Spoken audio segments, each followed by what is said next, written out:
অনেক দিন ধরে ভাবছিলাম একটা পোর্ট্রেট ড্রয়িং করব, তো ইনস্ট্রুমেন্টগুলো নিয়ে বসে পড়লাম। দেখতেই পাচ্ছ চারিদিকে ছড়িয়ে ছিটিয়ে রয়েছে সব কিছুই।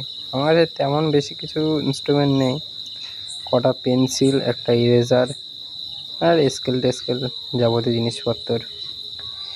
তো কী ছবি আঁকবো প্রথমে ভাবছিলাম, তো মায়ের একটা ছবি সিলেক্ট করলাম। এই ছবিটা দেখি পোর্ট্রেট ছবি তৈরি করার চেষ্টা করব। সবার প্রথম গ্রাফটা টেনে নিলাম আর তারপরে আউটলাইনগুলো বানালাম। আমি পুরো ছবির প্রসেসটা হয়তো দেখাতে পারছি না, কারণ একটা ফোন দিয়ে আমি অল্প অল্প করে ভিডিওটা করে দিয়ে ভয়েসটা পরে দিচ্ছি। আমি ভিডিও শেষে বলে যাবে যে ছবিটি কেমন লাগছে। আর মাকে এই ছবিটা সারপ্রাইজ দেবো ভেবেছি, তো মার রিয়াকশানটা লাস্টে দেখতে পাবে ভিডিওতে।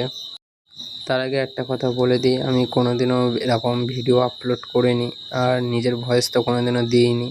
তো ভয়েসটা হয়তো তোমাদের শুনতে হয়তো কেমন লাগছে, কারণ আমার কোনোদিনও অভিজ্ঞতা নেই এই ভয়েস দেওয়ার। তো দেখো, যেহেতু যেটুকু চেষ্টা করেছি আমার তরফ থেকে আপনাদের দেখানোর। আমি এর আগেও 3-4টে পোর্ট্রেট ড্রয়িং করেছিলাম, কিন্তু সেটা অনেক বছর আগে, 1.5 বছর হয়ে গেছে প্রায়।